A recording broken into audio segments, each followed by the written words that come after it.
And it seems like that's the case with Google and Amazon.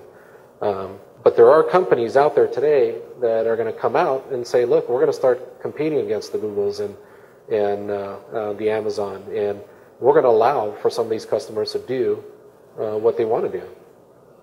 And some of the companies that won't do that are most likely going to fall to the wayside or may not last long. I'm hoping Google will start changing their practice a little bit. None, really. Not right now.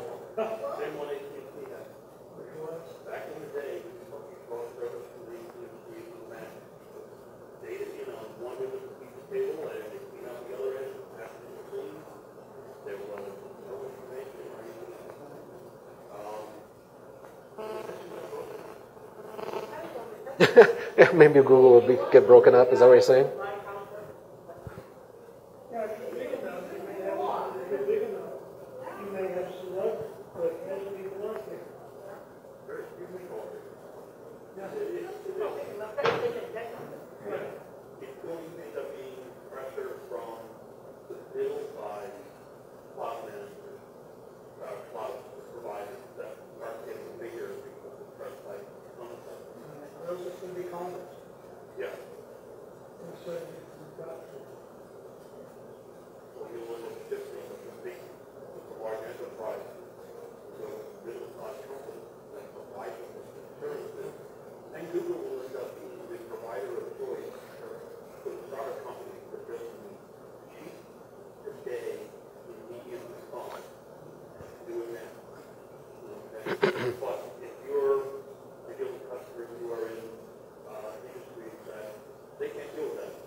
Questionnaires.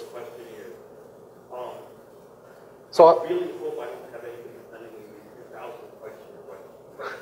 I want a couple of minutes to go through those 2,000 questions and figure out the ones they want me to answer.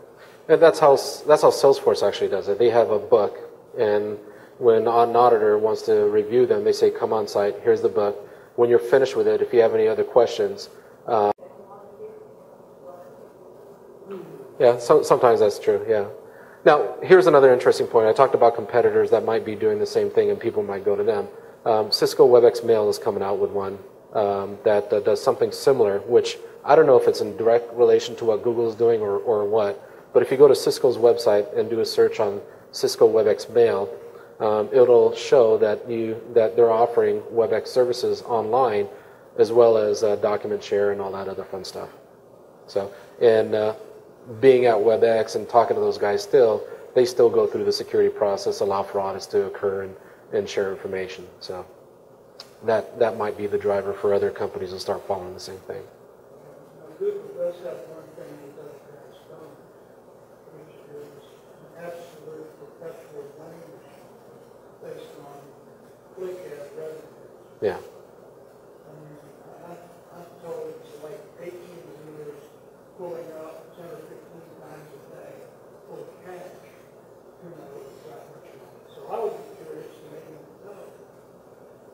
You know, many Google Cloud services are just free. You know, Gmail, Voice, all that stuff. And do you know what percentage of revenue they're paid for cloud services like Randolph? I bet it's not a lot. Don't know. Be an interesting look.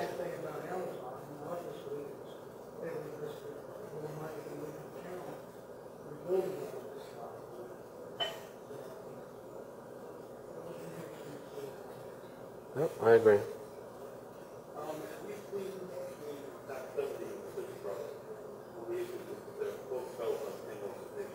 Yeah, the AICPA.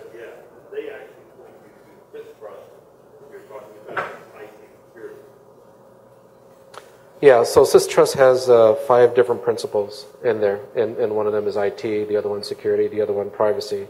So it's up to you to determine which one you want to go after.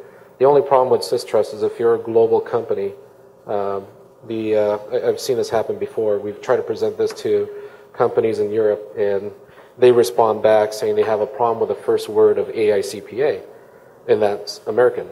They don't trust it. So I got rid of the assist trust on this one company I worked for back in 2005 because nobody really relied on it.